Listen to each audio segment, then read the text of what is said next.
All right, what's happening, everybody? I'm back. It's Robert Phoenix, and I'm looking a little shadowy today. Good morning. How are you?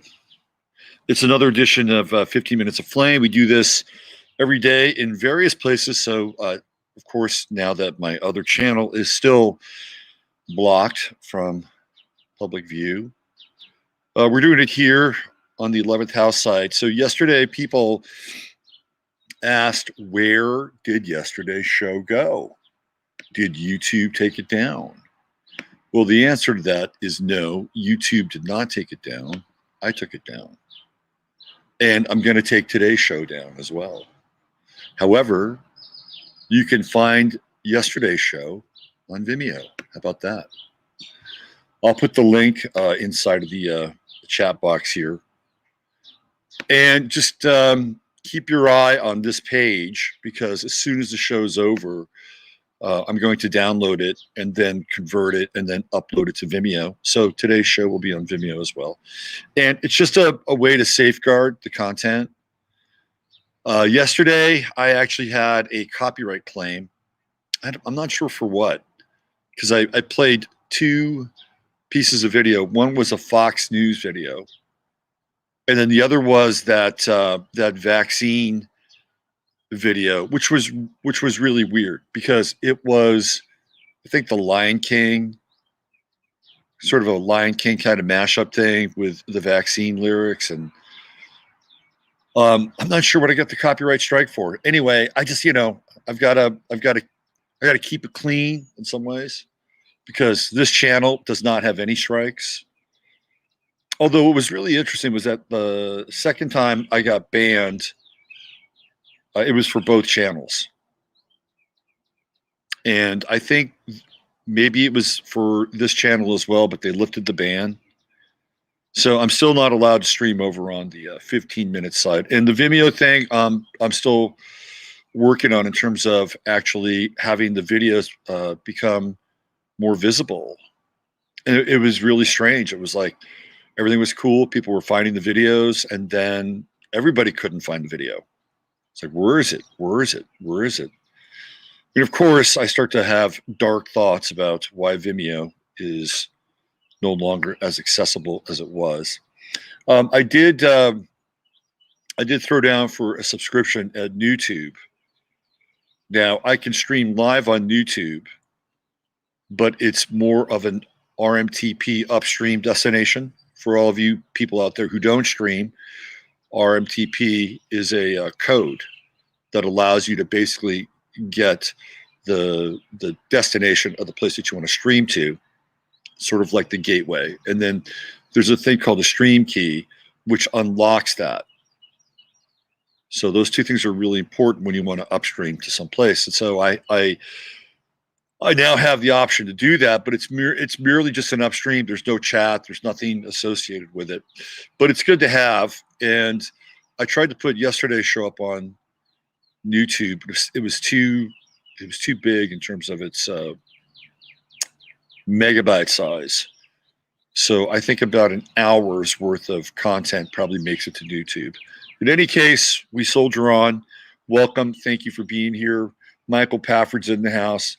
There's my man, Steve Thor, by the door. Oh, before I forget, want to do a little shout out to our friend, Glenn Streeter, who is recovering from his second surgery on his leg that he injured on a secret mission to Afghanistan with Space Force to stop a third dimensional / fourth dimensional incursion with alien forces. I'm joking about the second part, but Glenn did severely break his leg. And now he's, I think he's recuperating. He went into surgery yesterday. So a big shout out to Glenn, and Godspeed with your healing. And I know you're in good hands on many levels. Paulette Hanson's here. Good morning, Paulette. MK. There's Ryan. What's going on, Ryan? The lovely Lisa Marie. Hello, Lisa. Andrea Garland. There's Susie. Hey there, Chatlandia. You are back. Good to see you. Nice that you're here. Hey, speaking of friends of Glenn, there's Ren Star. Hello, Ren.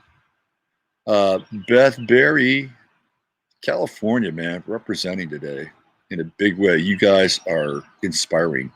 Hello, Lils. Let's see. T. Jordan, my man Tom, what's going on? Double K, Catherine Kramer, checking in. There's JMP Love. There's our friend, the Techno Brat. Emily and I were chatting this morning about Alex Jones. There's been this video that's been leaked with Alex Jones having a drunken confessional. Some of you have probably seen it. It's a drunken confessional where he regrets his association with Donald Trump.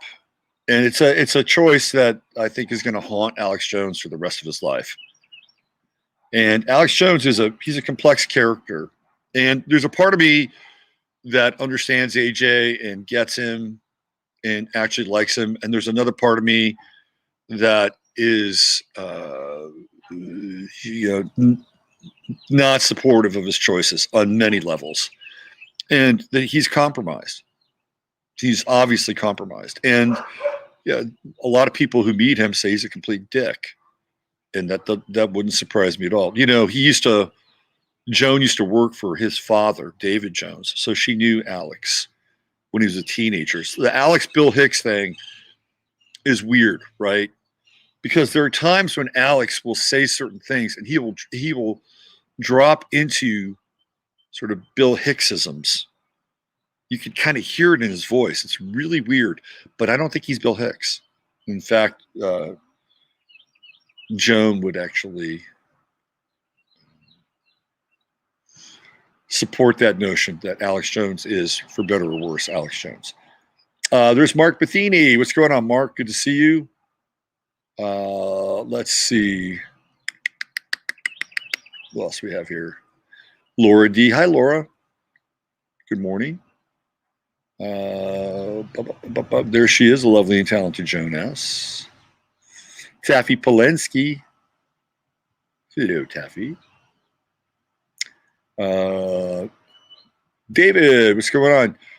So David Olmsted, I was watching some Tartarian stuff last night, and it was John Levi and another guy. They were doing this. They were both on the same channel together, and they were both looking at the Chicago World's Fair.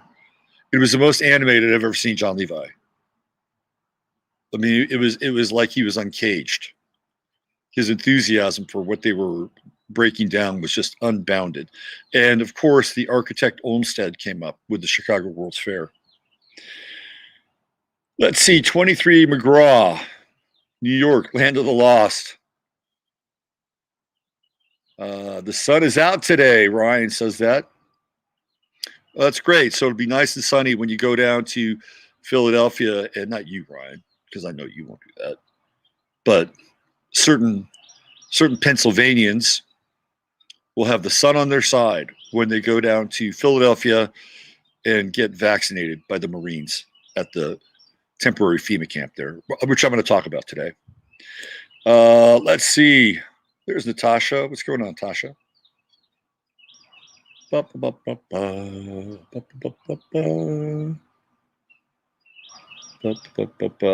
T. Jordan is visiting Texas. Oh, Thomas, you got to reach out, man.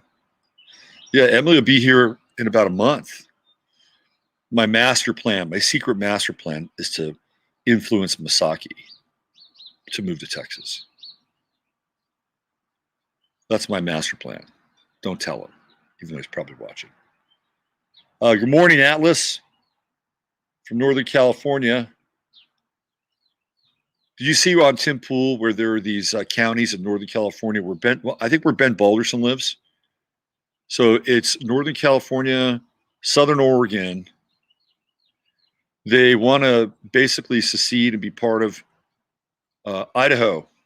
I think Northern Colorado wants to secede and be part of Wyoming. I would not be surprised if part of Southern Colorado wants to secede and become part of Arizona, although that would not be a great move, in my estimation.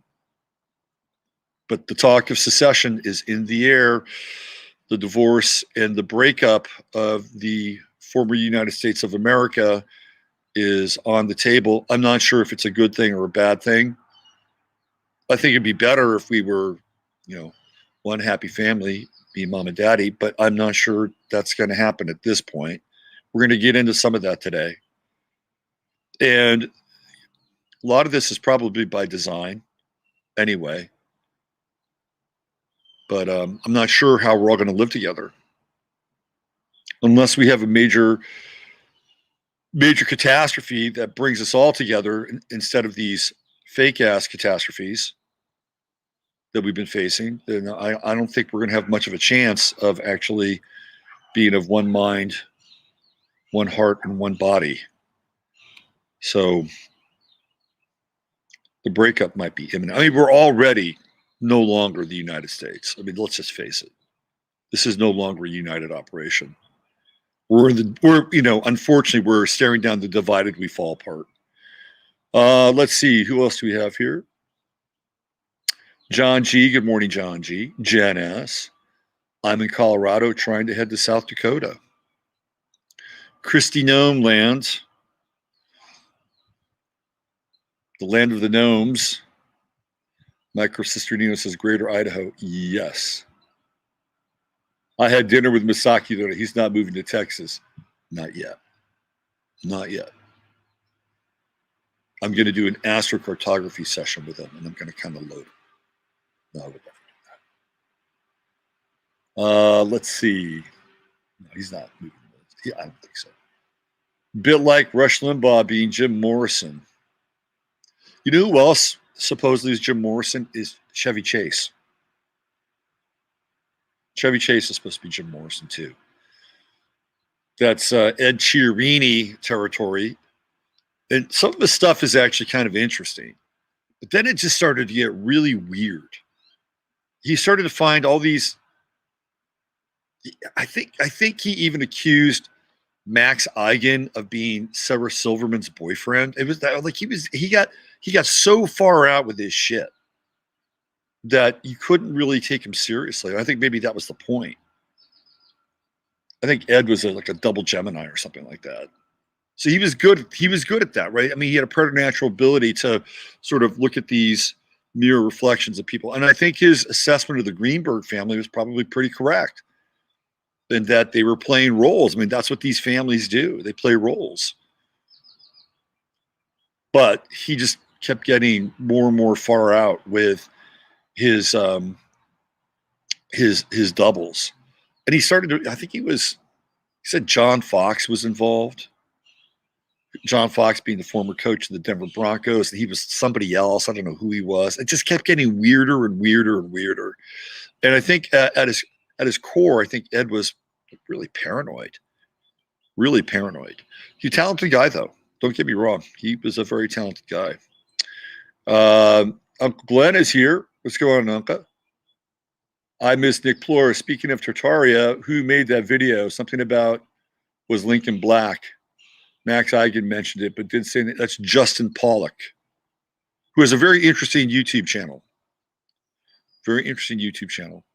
You can watch him play the kalimba, paint, do parkour, and do crazy feats of physical strength with his buddies. He's an interesting character.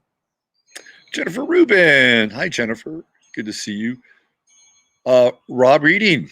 Hey, Rob. Haven't seen you in a while. Nice to see you. And speaking of a lost soul. No, she's not lost. Just haven't seen her in a while. Cheryl Lewis Chavo. Are my friends still in Sedona? I think so. I think they're there till, today. I think today's their last day. They may be going home. I hope they got in a lot of good trouble. Ian Barber, I've not seen Sigurd. I know. I got to reach out to Sigurd. I have to send him an email. Danan Whidden. Hello, Danan. Good morning from Alabama. I think your state is going to be next year pretty quickly. Totally agree about Alex Jones. He brings good info, but he needed to be discerning when listening. But you need to be discerning. Like when you listen to Alex is fucking brilliant. Okay. He's brilliant. He's a savant. Alex is a savant. And he understands the vaccine game inside and out. inside and out. He understands the transhumanist agenda inside and out. Like Alex gets a lot of stuff, but there are certain pieces to the puzzle that he leaves out, like a lot of other people, because their careers will be trashed, they'll be tarnished and ruined. Every now and then, he'll get close to the third rail and talk about certain things, but not always. I was actually really shocked he had E. Michael Jones on his show. Lapicius, hey, what's going on? Julie Sunshine, 333. America's Quilts. There's Renee. Hello. Hello. Scrubbies. Thrilled for Texas. Our Wyoming governor had a Zoom yesterday. I texted to open up from fake pandemic. Do you lose any dollars during it? While others lost jobs and opened medicinal marijuana for people's health. AJ is my deeply flawed hero. He is deeply flawed. He's tortured, man. Alex Jones you can just tell he's fucking tortured. Tortured. I don't know what his end game is going to be. I don't think it's a good one. Hi, Katie. I'm going to have a reading with Katie fairly soon. The Rothschilds are going to bring wealth back to the people. AJ, yeah, he's compromised. Yep. No, he's not Bill Hicks. But there's something weird. Every now and then I see him drop into a Bill Hicksism. And it's still hard to reconcile that Alex Jones is younger than me. I mean, I guess if I tortured my body as much as Alex Jones did, I would probably have some of the same issues. Let's see. Nurse Tara. Hello, Nurse Tara. Paul Netton. There's Hucklebuck. Morning, Hucklebuck. Carrie Rose. Benjamin Hunt. Oregon in the house. Got a lot of Oregon representation. Hey, there's a fellow Longhorn, Jennifer Fitzgerald. Pam Jerome checking in from Michigan. Half Q is here. All right, Kelly B. A great chat we have today. Jay Armstrong chiming in from South Carolina. Only popping in for a quick minute. If your friends are still in Sedona, have them reach out to my son, Sam, who lives there. We'll take them to some great hiking spots. They might be listening. Laurel Smith. Hello, Laurel. Oh, I'm sorry, Daphne Smith and Laurel Jubin. I had a dyslexic moment. Welcome to the show. Here's PB. What's going on, Philip? Wendy Quintana. Hello, Wendy. Robin Ray in the house. Misty Minor. There's Tondar. Of course, Chatlandia would not be complete without the wench with a wrench. That's Ani Brito. She's here. Craig Corporon. Morning, Craig. Victoria V. PMSO LLC. Acronym for Fear, Face Everything and Rise. A great track by Ian Brown. Ian Brown, by the way, the only musician standing up in the face of the lockdown COVID tyranny. Ian Brown representing. Of course, Ian Brown, one of the few musicians that's actually talked about things like digital chips and digital ID and chemtrails. Yeah, that Ian Brown. Ian Brown knows the score. 0 degrees Pisces. I would love to interview Ian Brown, although I may have to have, a crawl so I can decipher the thick Mancunian. Let's see. What else we have here? Hey, there's Jamie. What's going on, Jamie? Checking in from Panama. Panama. Yeah. Heat C. Hello, Heat C. Boy, we got a lot of people in chat today. This is exciting. Carissa Pollock, losing our religious freedom here in Tennessee in relation to saying no to vaccines, getting closer to making it all more mandatory. Lots of fighting ahead. Clay Travis, who lives in Tennessee, from Tennessee, went to the same college as Greg Abbott, by the way. Frater Abbott, that's my nickname for Greg Abbott. Vanderbilt. So Clay Travis is one of your own. He's a Vol all the way. He's on the wrong side of the vaccine issue. Just, he's right about a lot of stuff. He is so on the wrong side of the vaccine thing. He's one of these guys that says, okay, if we get the vaccine, we can just go play football again. And he gets a lot of the other stuff. Clay Travis is kind of fearless. I'm sorry that he and Jason Whitlock had a falling out, but I never felt comfortable watching Jason do his monologues on Outkick. It's like, it's not his thing. It's just not his thing. And Jason, to his credit, Jason has gone more into his, the black community, which he's always supported and wants to support in a different kind of way than, the current model that's being propped up. And he does a show with this guy named Curtis Schoon that he knows from his days back in Indiana. I think they might have gone to high school together. He may have played at Ball State with Jason. I don't know. He was incarcerated. So now Jason is doing a show with him. That's to his credit. It's like, good for him. And he's much better. It feels much more comfortable and in his own skin in that environment than he did with Clay Travis and Outkick. The good thing about that relationship is that Jason moved to Nashville, and I think he really likes it because Nashville's got great barbecue. I do miss Uncle Jimmy, though, from his show. Uncle Jimmy was hilarious. I don't know what he's doing now. Debisu. Hello, Debisu. Did I say hi already? Let's see. Any other? I think we're caught up here. I think we're caught up. Buffering. Oh, there's Teresa Blackbird. Johnny Cruz. I got to play Johnny's song soon. Maybe we'll do a world premiere tomorrow with Johnny's new tune. My son attends UTK and will be required to get it to stay. That is such bullshit. I'm sorry. Sticky's here.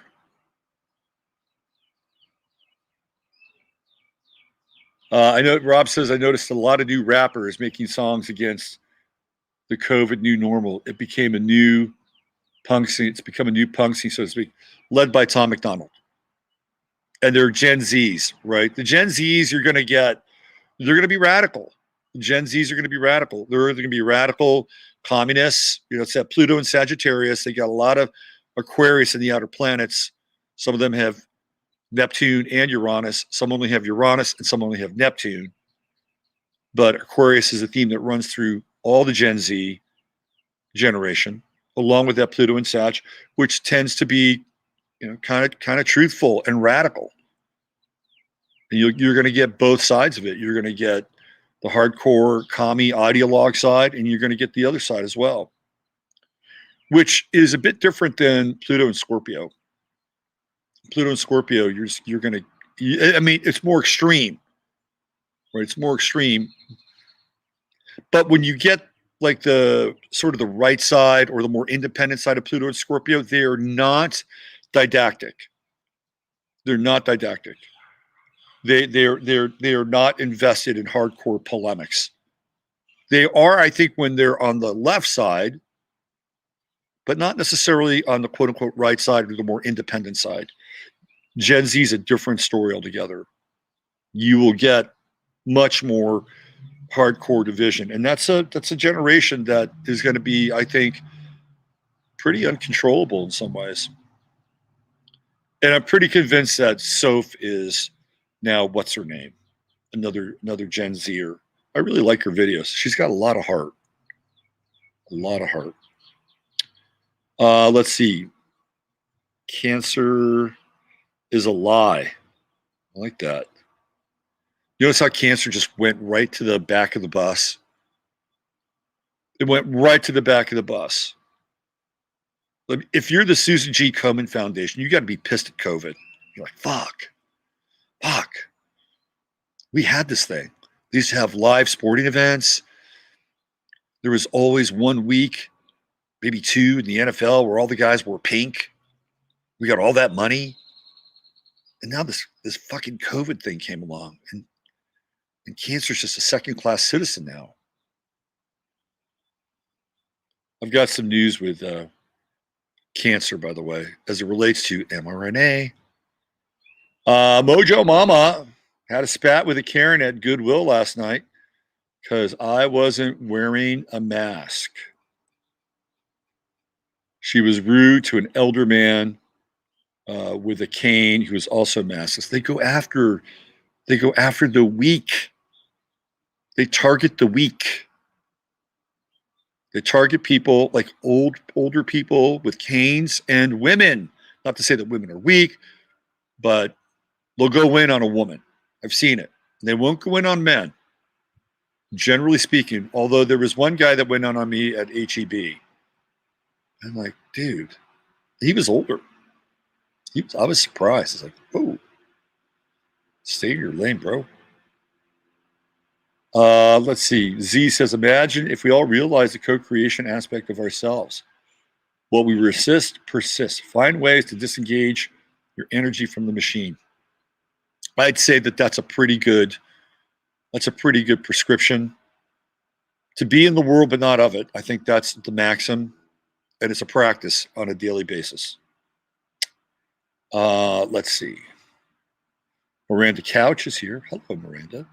Can you imagine the dating scene for these poor Gen Z kids? It's got to be brutal. They don't date. I was talking with Marina Darkstar about a week ago. We were talking about that, and it just doesn't happen. It's not happening. It's not happening in the UK. She's got a 17-year-old daughter, and it's just not part of their social scene. I got a 17-year-old kid myself, and not part of the social scene. Although I do know a young woman here in Fredericksburg who is 16, going to be 17 in October, and she has a boyfriend. I'm not going to divulge any of the details, but she's got a boyfriend. So it apparently does happen. Maybe easier here than in other places. Just saying. Let's see.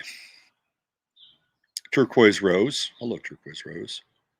They're doing dating apps. Dating apps are the end of civilization.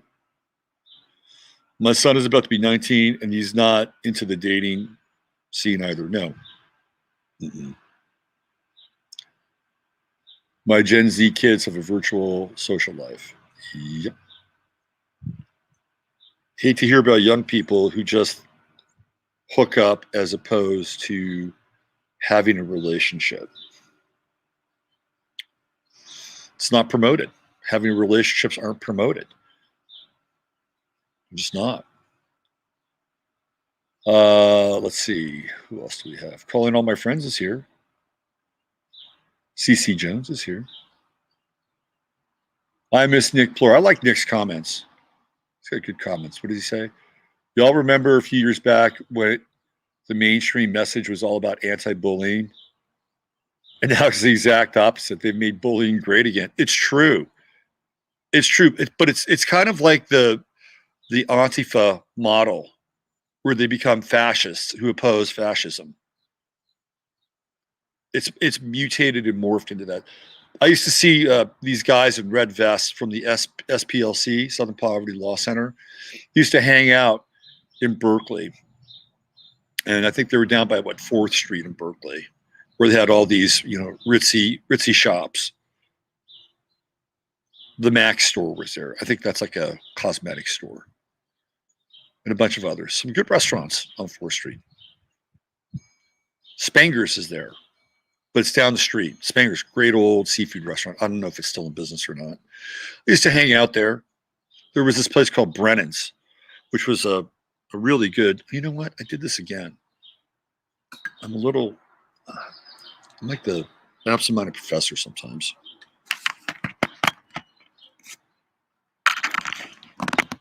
There we go. Brennan's was this great Hofbrau. Huge place. Big barn of a place. I used to go there a lot and get their Hofbrau food and watch football. That's where I saw the OJ chase. It was on TV. I was watching one of the NBA finals. I think it was the Rockets versus, I forget who they were playing. It was that series when the Rockets won. And they cut right in the middle of the game. And there was OJ and Al Callings, the white Bronco, behold a pale horse. Anyway, they would hang out down there on 4th Street in Berkeley. And that was their thing. They would promote anti-bullying, and they would try to get these women. They'd always target women because they would appeal to their sense of emotion. Say, we need to be able to get a lot of money into the hands of our congressional leaders to pass these anti-bullying laws. Would you like to support us? And of course, they would target the most liberal of the sort of the Berkeley. So it wasn't that hard. It was like shooting fish in a barrel. So one day I overheard this guy. He's talking to this woman. I said, why don't they just teach these kids self-defense? That would be a really good antidote to bullying, don't you think? Really good antidote to bullying. That way they'll be able to take care of themselves. And he looked at me. It was almost like the vampire fangs were coming out. And she looked at me in kind of a similarly shocked way. Anyway, I like doing shit like that. Berkeley, what a trip. What a trip. Self-defense is now canceled. Yes, it's racist to defend yourself. It is racist. It is privileged. Well, theoretically, in some states, you can't even defend yourself in your own home. You're supposed to get up and leave. Don't do that. Don't do that. There's this woman in Texas that's trying to pass a stupid fucking legislation about that. Don't do that. If people come into your home, just give them what they want. It'll go better that way. Remember, you have insurance. All right, let's see. Self-defense and self-esteem. Taekwondo saved my life, actually. When I was in high school, I was running with the wrong crowd.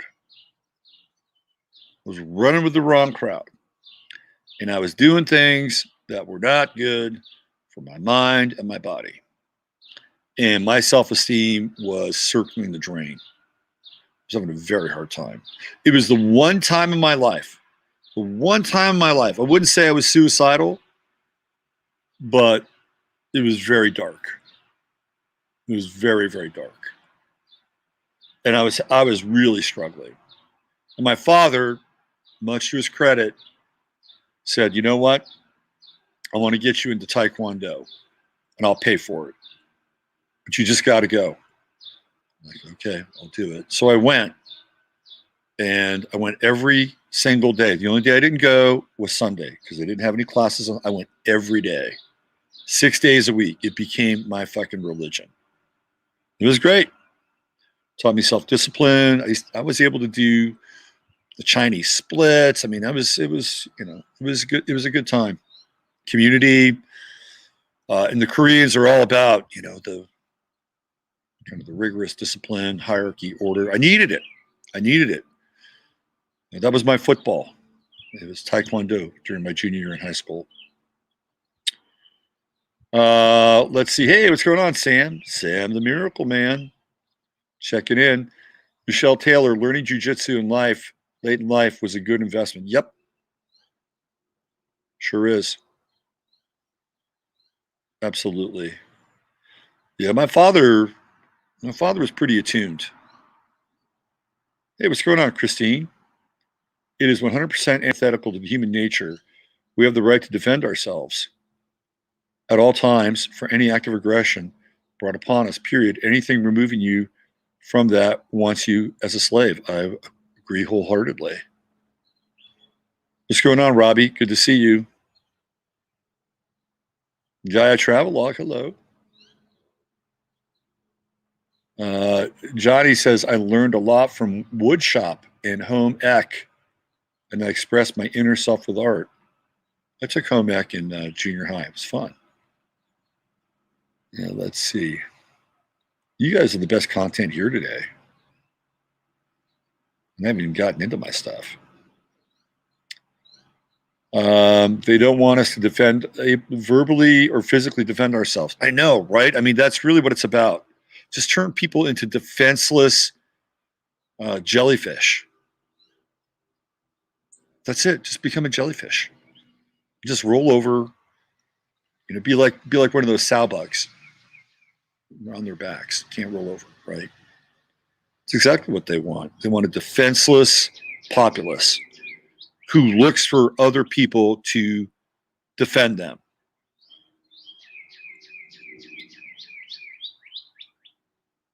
Okay, self-defense. Who's going to pay for it? Where there's a will, there's a way. Lauren, lightning tree spirit. Hi from UK. Cop goon prison lands. I know. You guys are going to be okay. I have faith in you. I have faith in you. You're going to be okay. I didn't see Sticky. I think she's here. Jellyfish will sting. Some of them will, for sure. Hip Pocket 7. Ever been stung by a jellyfish much? No, I've never been stung by a jellyfish. So I think that's why maybe I changed the metaphor to a sow bug. They canceled woodshop in my grade school. Yeah, they don't teach the trades anymore in like junior high and most high schools and junior high schools. They don't teach the trades anymore. Wood shop, metal shop, they're gone. But you can learn to code. Okay, I think we reached critical mass here.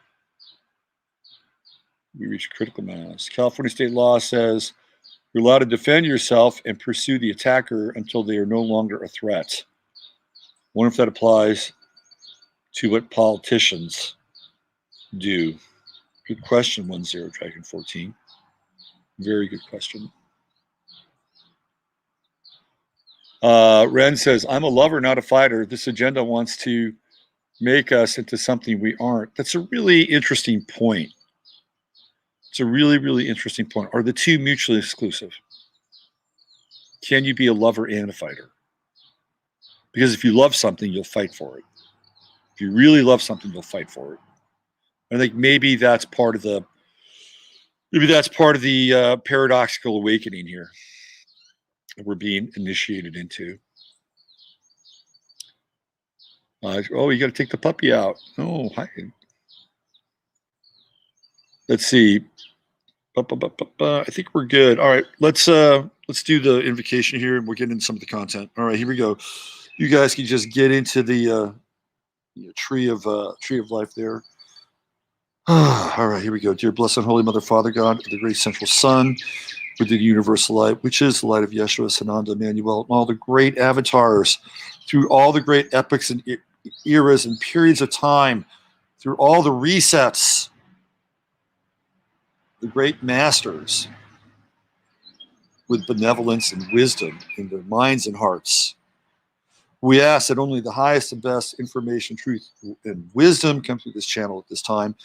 For everybody present, watching it, participating in it, experiencing it. And in so doing, we affirm and decree the qualities of steadfastness and humor, commitment and character, discernment, protection, intelligence, empathy, compassion, and love. And we ask that any karmic residue be removed, cleansed, purified, clarified from this stream at this time. All right, let's go. It's good to be back out here in the back 40. Needs a little bit of manicuring. Isn't that great? You guys got to commune with the sun. Look at that. Look at that right there. Now I'm an eclipse. All right, Kelly B, what's going on? Good to see you. Lot to cover. Let's talk about Texas. Yesterday on Independence Day, Greg Abbott, very symbolic, said no mosque. No mosque. I'm trying to channel my inner Roberto Duran. No mosque. Yeah, no more masks. It's over. Well, officially, it's going to be on the 10th, which, by the way, will be 365 days from we unofficially went into lockdown. And theoretically, it was the 11th, but we had a leap day in 2020. So it's 365, a full year, a full solar cycle. And the restrictions have been lifted, much to the consternation of many fake ass Texans who want to live with that mask and all that represents. Let me show you. These people are fucking insane. Pardon my language, but they're just insane. I'm going to show you this. Look, this is, I can't believe people actually believe this shit. It's like they are so wedded to their stinking mask that they will make memes like this. They sent that to Abbott. Come and take it. Isn't that just moronic?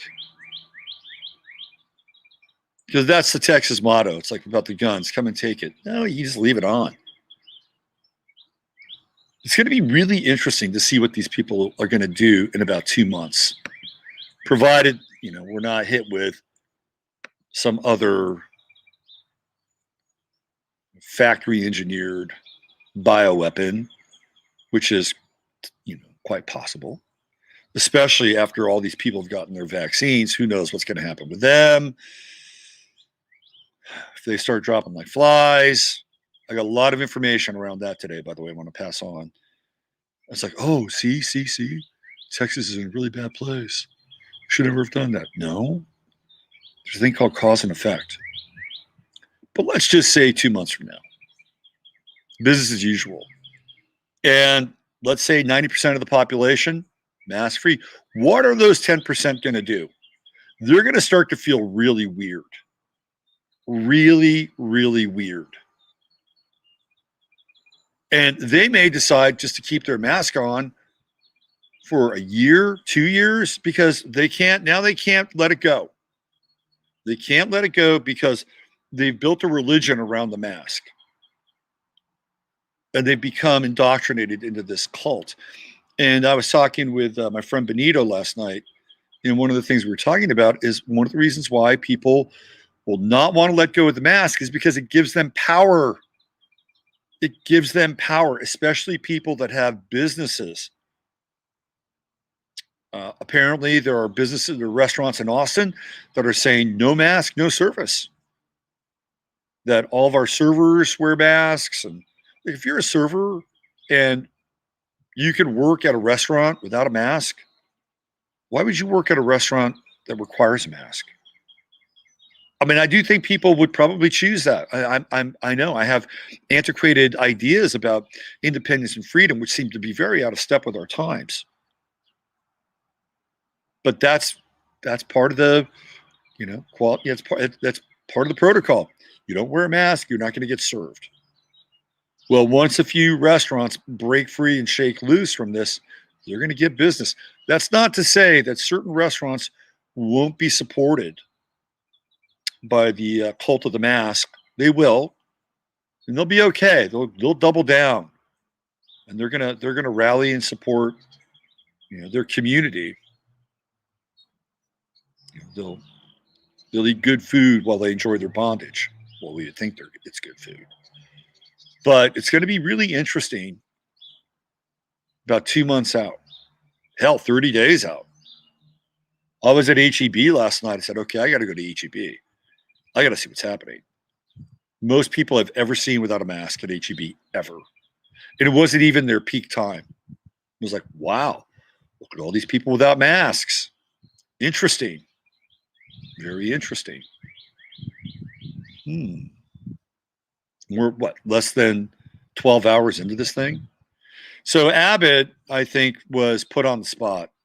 This guy wants to run for president. And Kristi Noem got a lot of shine at CPAC. A lot of shine. He wasn't there. She was. And what did she do? She just talked about what she always did. And you don't think that he noticed? Oh, he noticed. He absolutely noticed. The other thing that he did, which I wasn't aware of, but he put enough heat on, let me see if I can find I got all kinds of articles. No one. I feel like Alex Jones, except Alex Jones has he prints out all of his stuff. I don't. I have tabs. I'm tabbed up. I have so much to talk about today.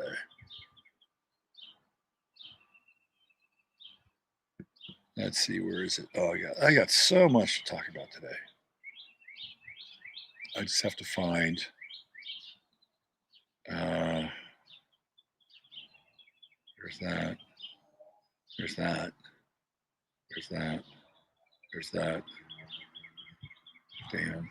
So everybody that was living out of state,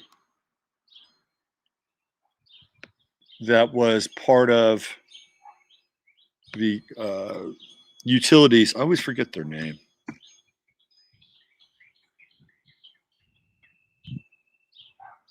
EPCOR. I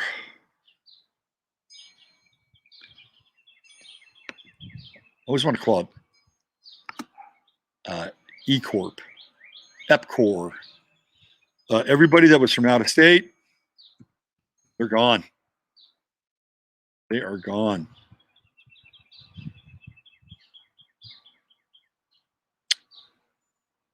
Is it EPCOR? Hold on a second.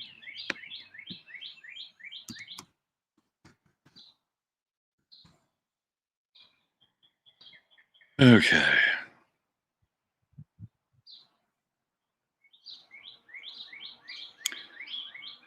Texas Crisis Drive's first nonprofit utility bankruptcy with more fallout expected. Yeah, it was a big deal. It was a big, big deal. The Attorney General of Texas Utility sues Texas Utility over customer sky-high energy bills. Well, they're scrambling to save their ass now.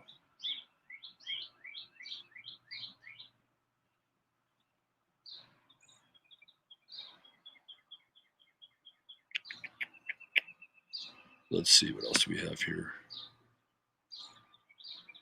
No, I don't want that. But all those people who lived out of state, I think there were 6 of them, they all resigned. The Texas Public Utility Commissioner Chair Deanne Walker resigns. A lot of resignations here. A lot of resignations. Let's see, what else do we have here?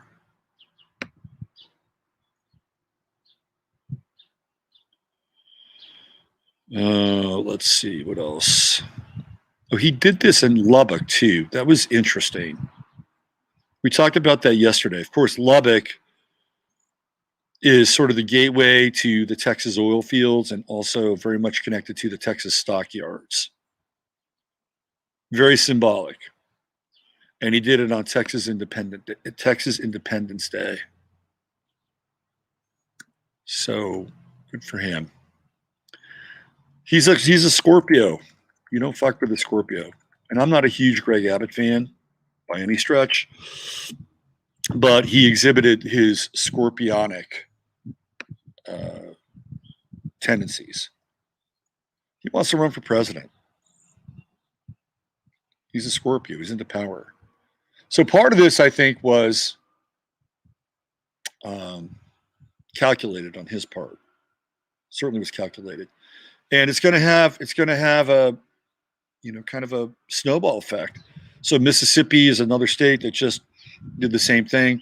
I would assume that within the next 48 hours, you probably see 2 more states.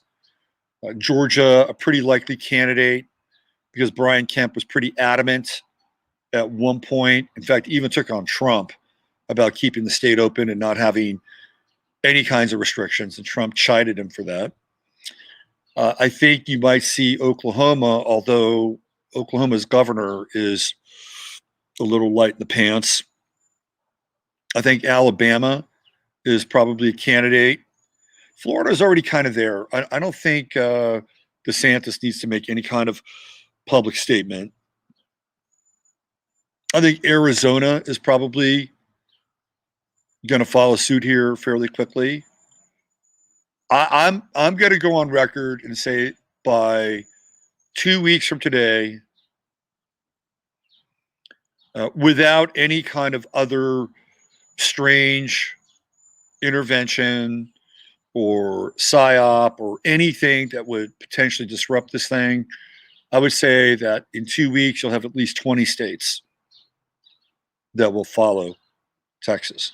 So this is going to be very interesting because I could see at least 25 to 30 states being, we're done. We're done. And then it'll probably kind of fall along the red-blue line. Although you may get the odd blue state that may say, in fact, I think it was it Waltz of Wisconsin who was contemplating coming out of the lockdown. So you might get the odd blue state. And Wisconsin's weird. I mean, I think most of the people in Wisconsin tend to be on the conservative side, but you get those strongholds of Milwaukee and what's the other place? The other college? Madison. Milwaukee and Madison. They're your progressive strongholds.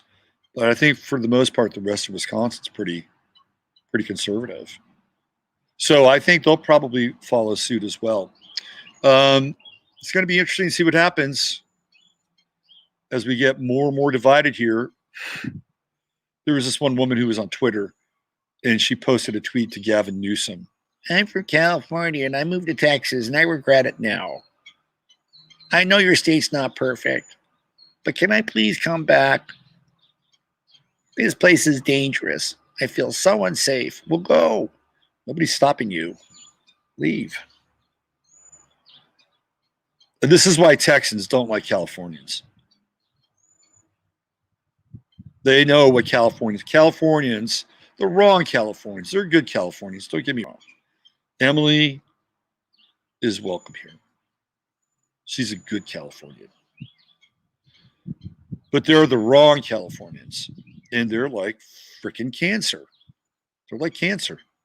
And they come into places and they just start trying to make their new place into California. They do it everywhere. They did it in Seattle. They did it in Washington. I was there for the Californification of Washington. And the Seattleites hated it. Totally hated it. Emmett Watson, this guy, he wrote for the PI, and he railed on Californians every single fucking day in his column. And this was 1989, 1990. And I was from California, and I could not get a job in Washington. Well, I did get a job. I was a waiter.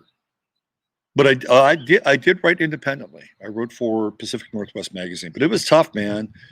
It was tough. If you were going to try to get a job in publishing, they were going to hire somebody from UW. I'm just telling you right now, unless your qualifications were just through the roof. And I had decent qualifications, but not great. ERCOT. Here, this is what I wanted to show you. Not ERCOT, not EPCOR. ERCOT. For some reason, I always want to say EPCOR. Okay, so this is the story here. This is what I was trying to find. Whoa. Whoa.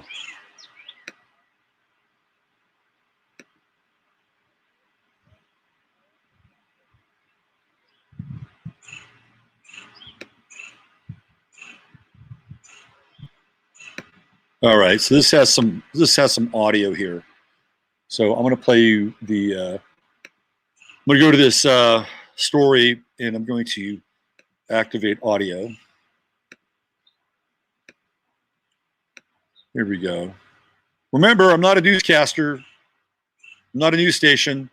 It's for entertainment purposes only. You are warned. Here we go. We know the fallout from the ERCOT power outages will continue for some time. So here to break it all down, where everything stands, let's go to our KHOU energy expert, Ed Hurst. Ed, 4 ERCOT board members resigned this afternoon. What does that mean?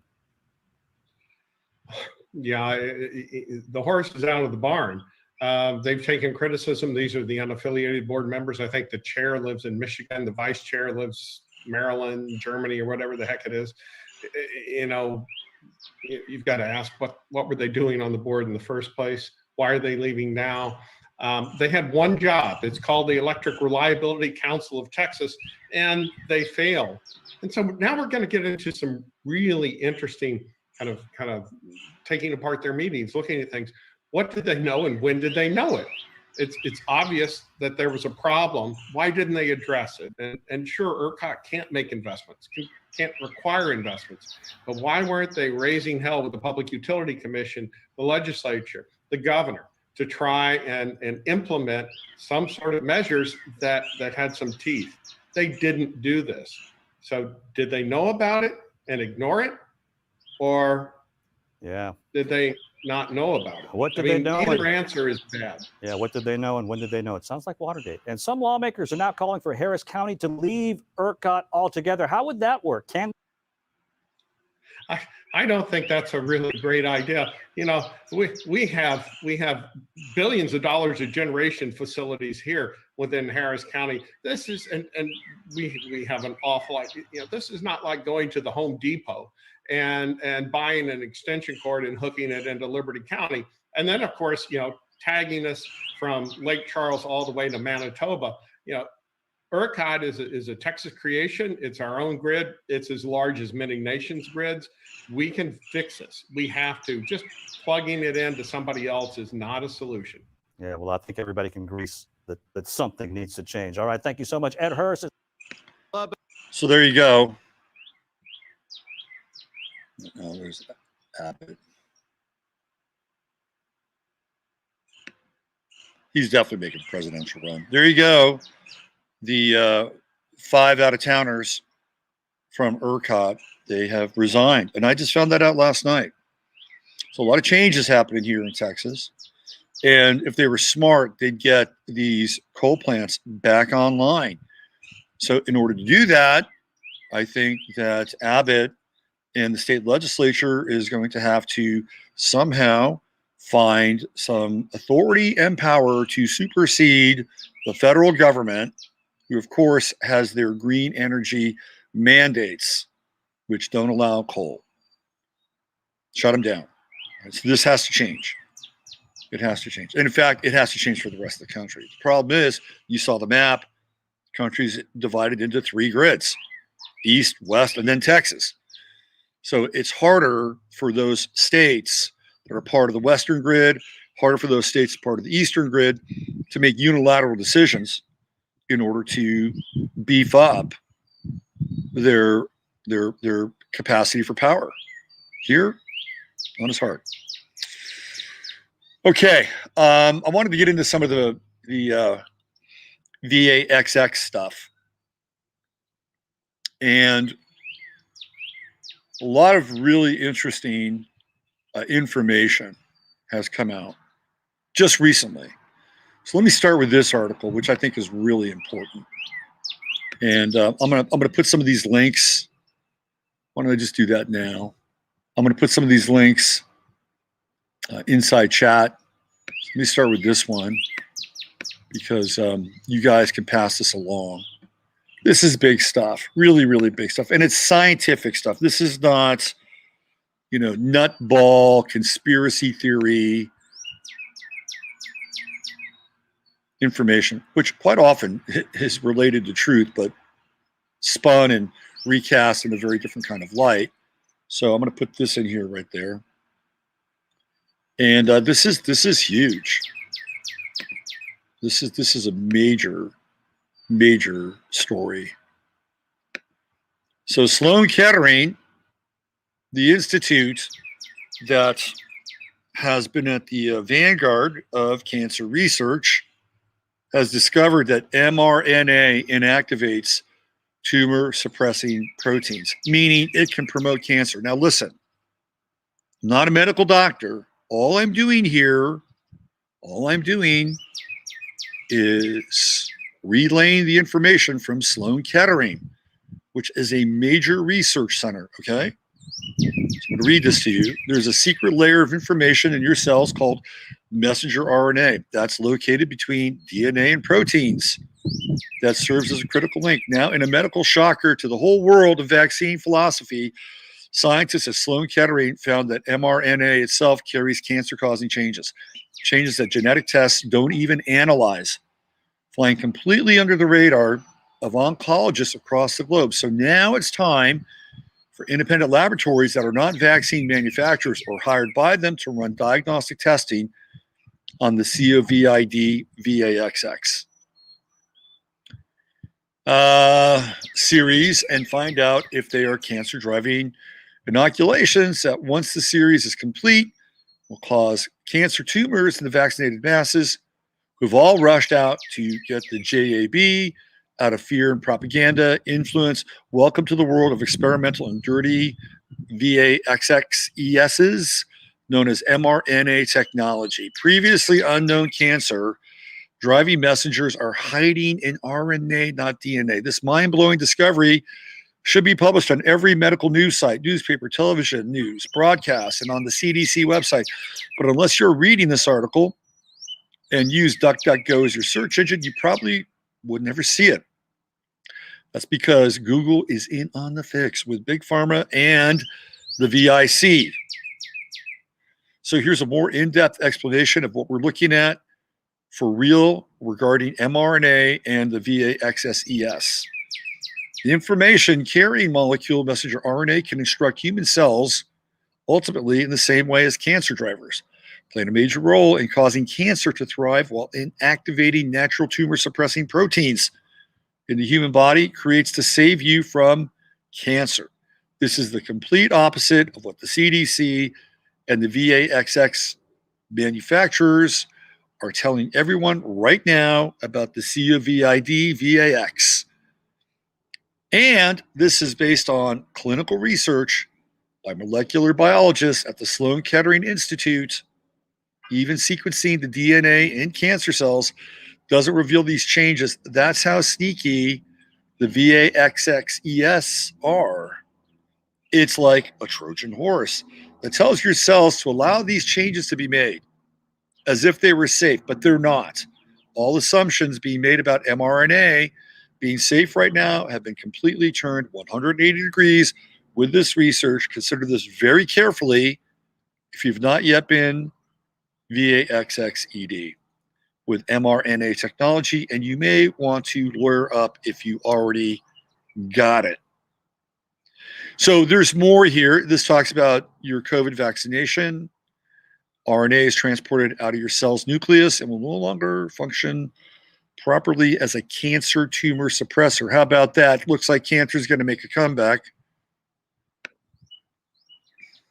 sure Season G. Komen is happy about that. Oh, I know it's cruel to say that. Nobody should be really happy about cancer. But let's face it, they make a lot of money. I did a show one time on Season G. Komen. It was very interesting where the money goes. Very interesting. New developments. I wonder what Snopes and the fact checkers are going to do with that. Are they going to dispute Sloan Kettering? Ooh, that's taken on a pretty legitimate source of research there. They should tread fairly carefully. Well, that's not the only thing that we're dealing with here, although it's pretty significant. I got more news for you on that front. I'll throw this in here as well. Now, I cannot confirm this because there's a lot of information here that's happened very quickly over a brief period of time. But I'm going to read this to you anyway. Because if there's a there,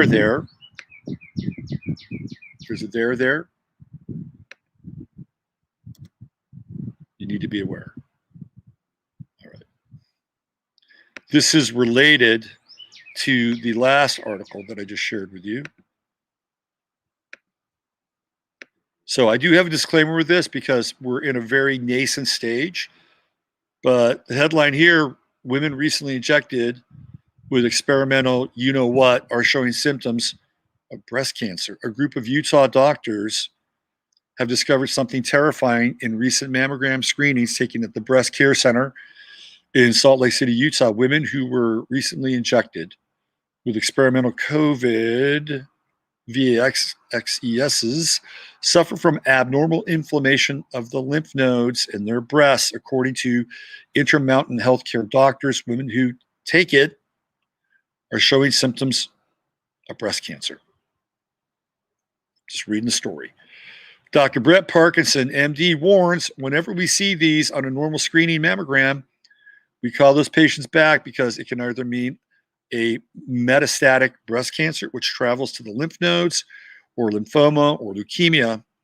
Instead of dealing with the cause of this problem, blank, the doctors are now telling women not to get mammograms after the blank, out of sight, out of mind. So here we go. We have the experimental blanks causing systemic inflammation in breast tissue. The blanks are not only causing an inflammatory response in the arm of recipients, as seen in most blanks, but the shots are also causing systemic inflammation throughout women's breast tissues. The doctors are concerned because the inflammation goes up with each blank dose. After the first dose of the Moderna blank, women on average have 11% swollen lymph nodes in their breast tissue. After the second dose, the inflammation increases to 16% of their lymph nodes in breast tissue. The Moderna blank is built on the experimental mRNA platform that metaphorically terraforms human cells so they can support foreign virus replication. The mRNA platform alters cellular processes, causing unpredictable inflammation as the immune cells respond to these newly developed virus properties. So this is big news. The two stories are definitely linked. Sloan Kettering has found a smoking gun when it comes to the big C, and very quickly now, they've got boots on the ground data that shows that after the blanks, women have shown increased inflammation in their bodies and also their breast tissue. This is significant. We're in a live trial. This is what's happening. They're getting the data back in real time. And this thing is not going well. It is not going well. And for people who refuse to see that, there will be consequences. History will not be kind to them. I'm telling you right now.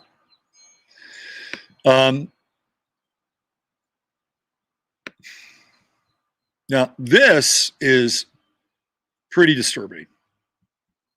Now, I'm sure there are some evil motherfuckers out there who would be, giving each other high fives based on this information.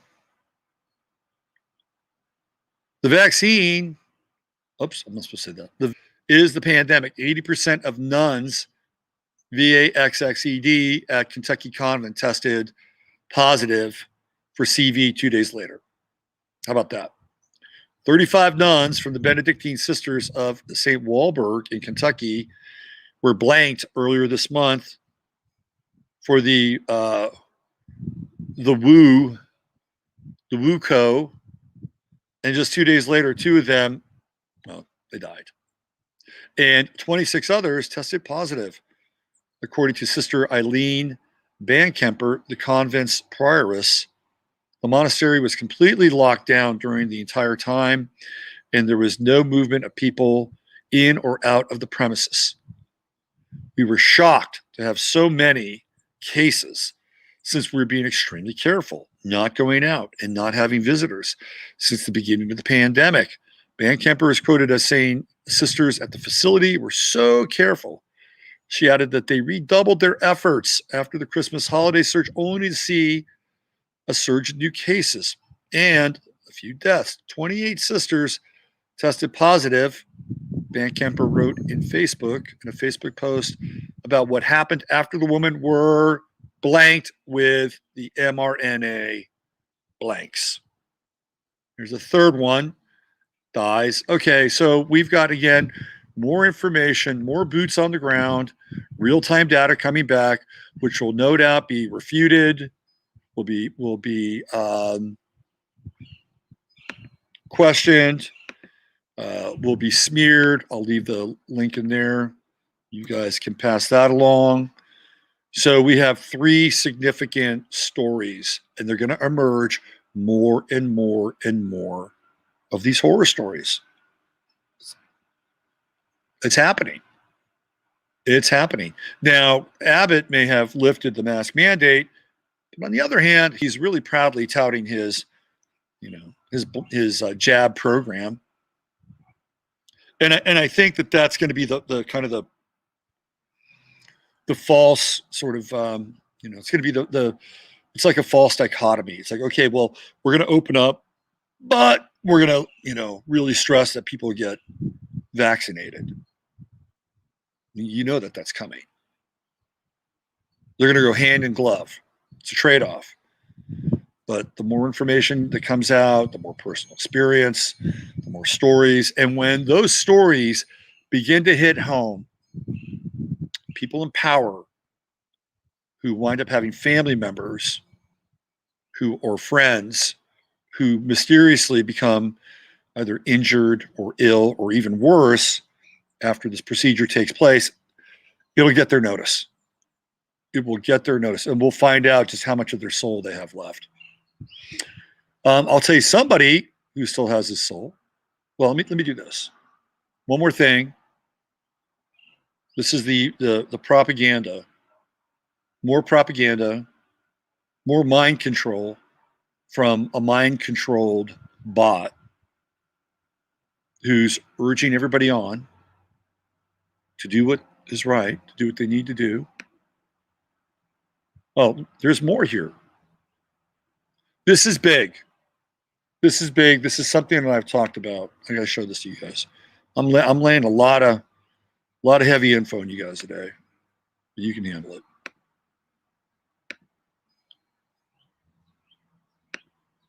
And I'll make sure that I put the link for this in here too. Courtesy of Epic Times. There you go. 36 cases of spontaneous miscarriages, stillbirths occurring after the blank. 34 cases of pregnant women experiencing spontaneous miscarriages or stillbirths after receiving a blank have been submitted to the Vaccine Adverse Event Reporting System. That's VAERS. You can actually go on to VAERS and see a portion, not all, but a portion of what's reported. VAERS is a passive reporting system that allows people to submit a report of an adverse event after vaccination and is run by the Food and Drug Administration and the CDC. Funded by the CDC has shown that fewer than 1% of reactions from blanks are being reported. Fewer than 1%. So some of them never make it there. Reports made to VAERS do not necessarily mean that blank may have caused the event or reaction.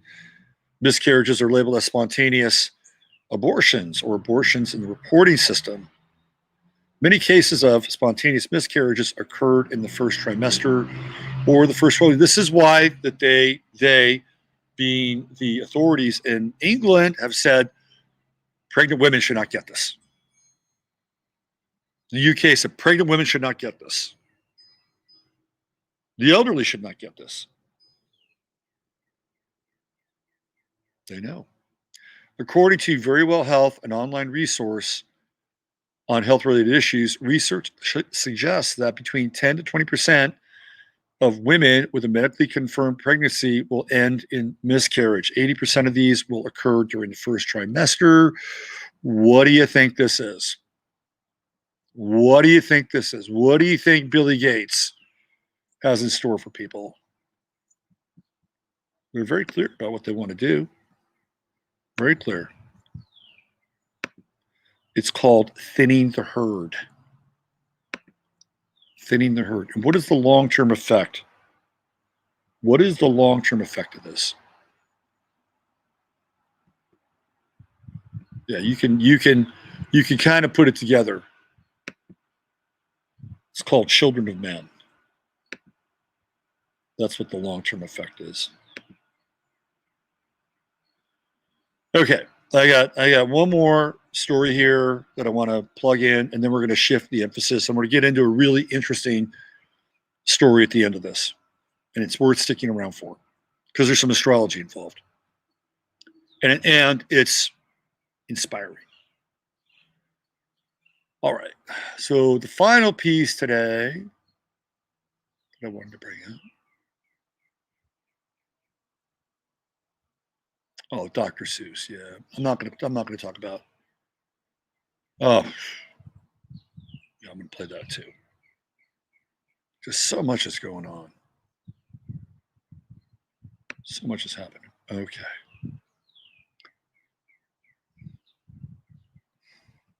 Let me play this.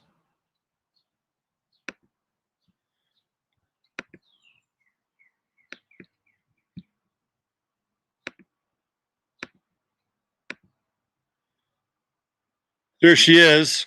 Do we even know that that's DP? We don't know. We don't know if that's her. This person's got a mask on. There's one way we could know, but that's not really being revealed to us, is it? Dolly Parton, who helped fund the Moderna blank, gets a dose of her own medicine. Oh, sure. The country music star has another new gig, singing the praises of the blanks and getting blanked on camera.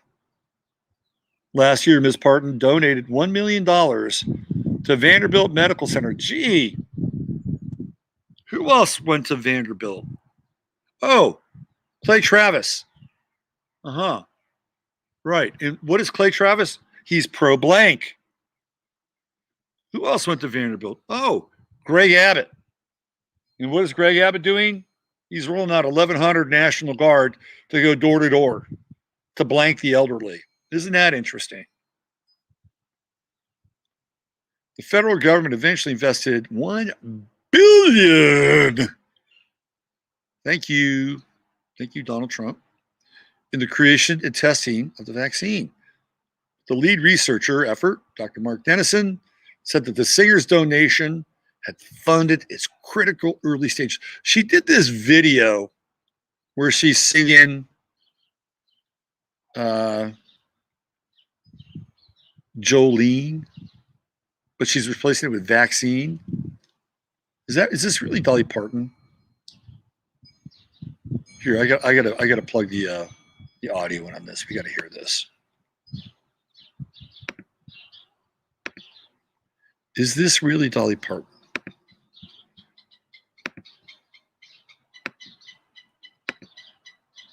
All right, let's hear what Dolly has to say.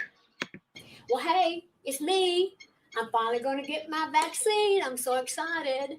I've been waiting a while. I'm old enough to get it, and I'm smart enough to get it. So I'm very happy that I'm going to get my Moderna shot today.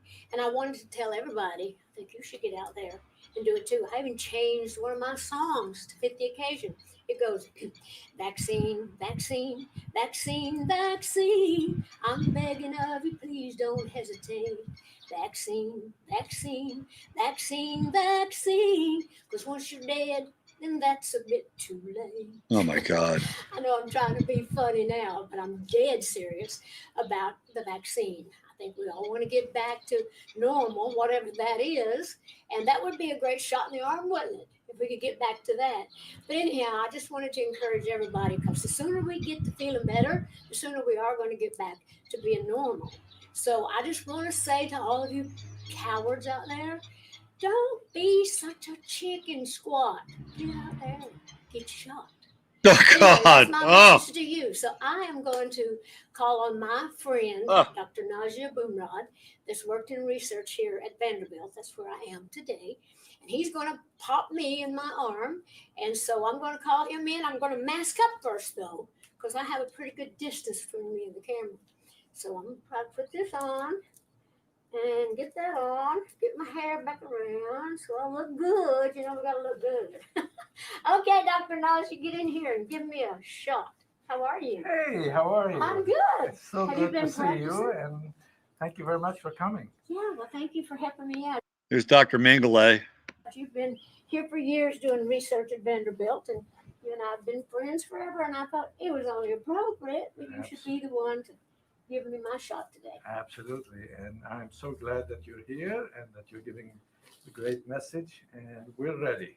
Okay, well, I'm going to wait on you. Okay. I hope you practice. I even had a little cutout in my shirt. I matched it over here because I'm sure you can just reach down in there. And Why didn't you just fucking put a bullseye on her arm? Get a bullseye tattooed on her deltoid. surely find a muscle somewhere. Uh-huh. I'm going to wait for you. All right. I'm sorry. It's all right. Do what you got to do. You're the doctor. I'm just. Do what you got to do. You're the doctor. You get all the power. I'm just a little person. I don't know anything about my body or medicine. You just take care of me. Patient. I didn't know you was going to be so clumsy. I hope you're going to do better with my shot. And I hope this don't look like it does on TV where it looks like they're driving an ice pick in your arm. Okay. Now, let me ask you, I have two questions to ask you. Do you Okay. have any bleeding disorders? No, Any serious allergies, anaphylactic reactions? no. Okay, we're ready. I think I'm good to go. So if you're asked that question, just tell them yes. You have bleeding disorders. And if you're still menstruating, that might qualify. No, I'm just joking. But it could. Anaphylactic shock, always a good fallback. I'm going. I'm going. This is pathetic. Well, it didn't take this long to film 9 to 5, Dr. Najee. Okay. I'm still waiting. Well, I've been waiting since December. I've been in line. Oh, here you go. Yeah. Your big moment, Dolly. Oh, get that mRNA. Oh, it feels so good. Oh, yeah. Look at her. Look at those eyes. Oh, rolls back in your head a little bit. Think you got it? I got it. Okay.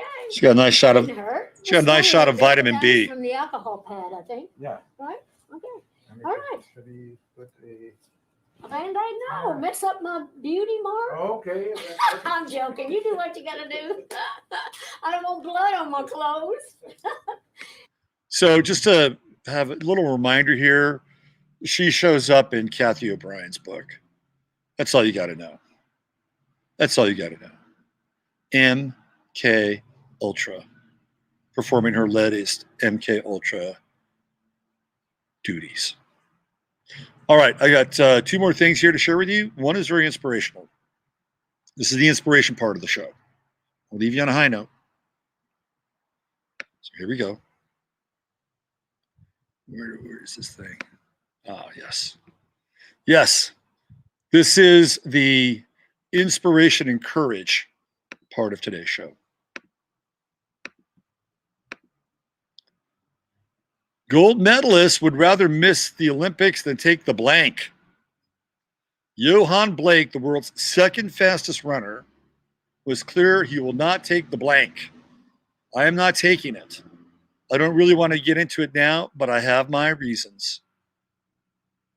Jamaica. Jamaican sprinter Johann Blake, who's the second fastest man in the world after Usain Bolt, has signaled his opposition to the blank, experimental blank, declaring that he would rather miss the Olympics than take the blank. Blake made the comments this past Saturday after competing in the Jamaican Athletics Administration Association qualifications meet at the National Stadium. Jamaica's The Gleaner reported that the sprinting star stated, "My mind still stays strong. I don't want any blank. I'd rather to miss the Olympics than take the blank. I am not taking it. I don't really want to get into it now. I have my reasons." In declaring himself ready to forego the games in order to avoid any mandatory blanks, Blake is making a bold statement since he is not without significant pedigree on the track. He is currently the second fastest man in the most famous tests of speed, 100 and 200 meter sprints. I bet number 3 is saying, great, I'll take the blank. His times of 9.75 seconds in the 100 meters and the 19.26 seconds in the 200 meters have only been beaten by his former training partner, Freemason Usain Bolt. I added that. Blake took 2 silvers and 1 gold medal in the 2012 London Olympics, then returned from injury to take another gold medal in the 4x100 relay in Rio in 2016 with a winning time of 9.92 seconds. At the 100 meters in the 2011 championships, Blake became the youngest 100-meter world champion, just age 21. Positive energy with love and respect. Good for you. Good for you. So we're seeing the tide start to turn a little bit and people beginning to live on their principles and their moral character, and in some instances, even religious belief. I'm going to show you one more story here, which is very inspiring. Very, very inspiring. I just have to nail it down. It's right here. Okay. So there's a woman by the name of Carrie Lake, and she is a newscaster in Arizona. Some of you people who live in Arizona might be familiar with her. She was taking a leave of absence, and she's going to tell you why. Pay attention to this. This is when you know the tide is turning.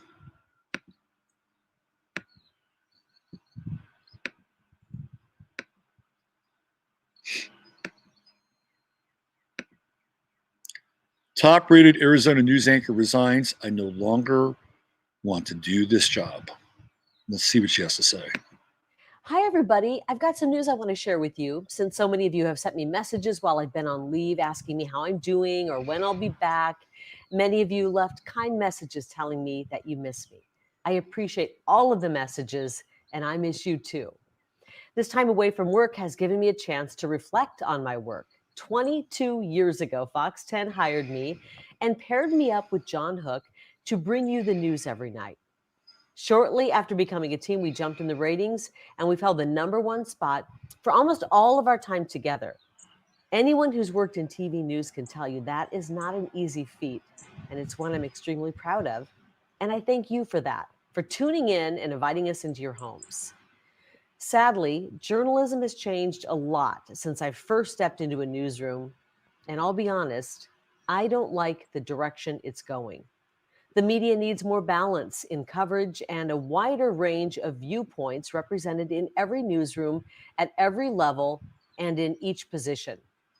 In the past few years, I haven't felt proud to be a member of the media.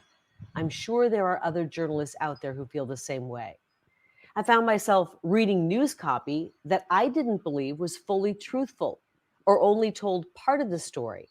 And I began to feel that I was contributing to the fear and division in this country by continuing on in this profession. It's been a serious struggle for me, and I no longer want to do this job anymore.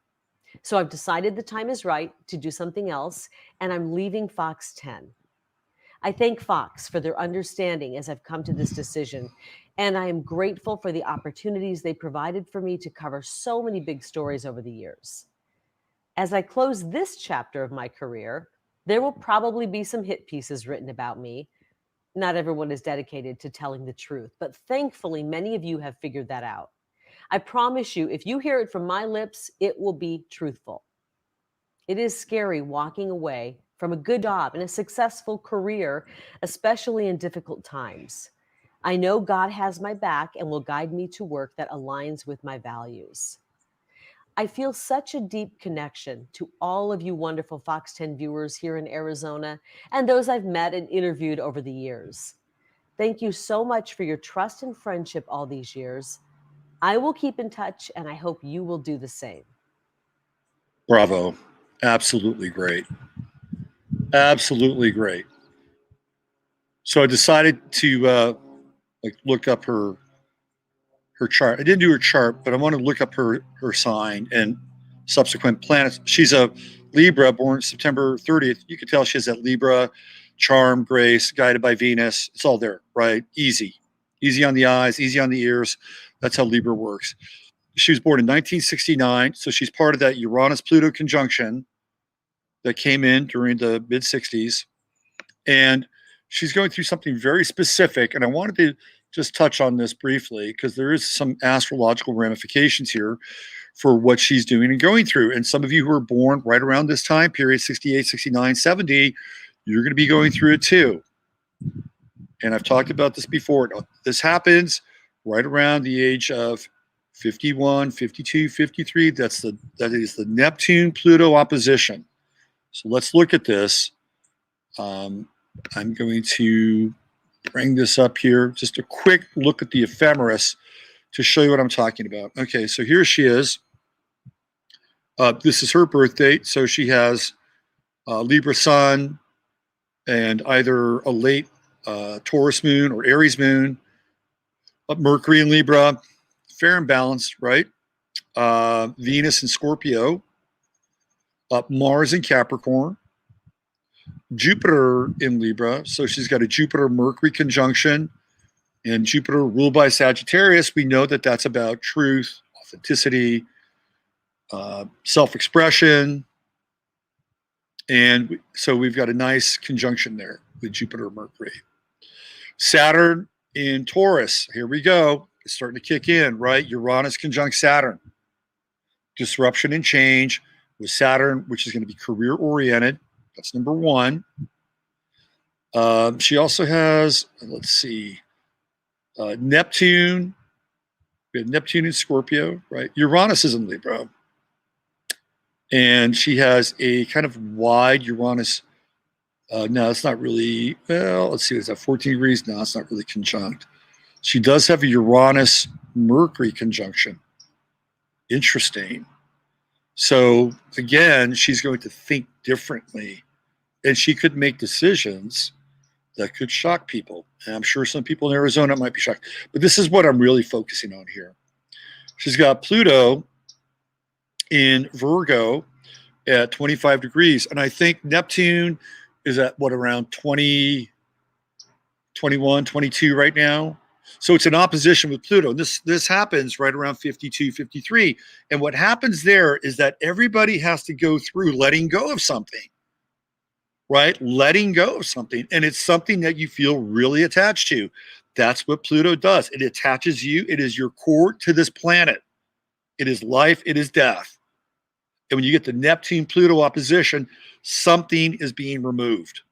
Well, why is that? Well, it's because you've already lived over half your life. And theoretically, you have to learn more about surrender and letting go than holding on and digging in, at least for this phase. Now, the payoff is there's always going to be that trine with Neptune as well. So one aspect says you have to let go of something that's important. Meanwhile, Neptune is over here and say, well, if you let go and surrender, there's new opportunity. And that's a metaphor for when people ultimately leave their bodies, right? You see people do it. They hold on, they hold on, they hold on. All of a sudden, okay, I'm just going to let go. I'm going to push off. And they get into that Neptune trine, and they're gone. They're off to a new opportunity. That's exactly what she's going through. Exactly what she's going through. You're seeing that in action, and she's doing it with grace, humility, and self-awareness. So if you're around 52, 53 years old, this is what you're going through. And if you're having to go through deep change of having to let go of something, it's okay. It's okay. I was there. I know what it was in my life, and I had to go through it. It was painful. When you can push off and let go, new things open up. And she's right. She's right. She's absolutely right. New things will open up for her. So I wanted to leave you with that, a little bit of inspiration today. It does feel in some ways like the tide is turning a bit. We are not nearly out of the woods, but there are some things happening, I think, on a causal cosmic level where the playing field gets leveled a little bit. And of course, we'll see some of the blowback, and we'll see some more events and some more theater, which wants to instill more fear, more separation, more doubt. We'll keep pushing through and pushing on. And when it's appropriate, we'll also let go and surrender when the time is right, or we'll steadfast and defend when the moment is appropriate. All right. I got to go into the void for a second because I got to say goodbye here.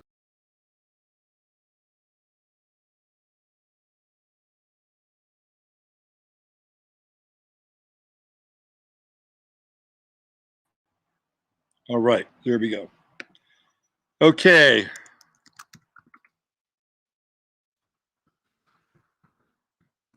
All right. So use your head in order to discern what's real, your heart to step what's possible. I'm going to download this show and I'm going to put it over on Vimeo as soon as I possibly can. I might do a little brief video to show you where the link is. Please follow me on Twitter. I'm AstroPhoenix9 on Twitter because I can show you where those links are. And it's easy. It's super easy. I'm also over on Gab. If you don't want to partake with Twitter, I'll put the links up on both places. Okay, take good care. We'll see you back here tomorrow. Love you all. Bye for now.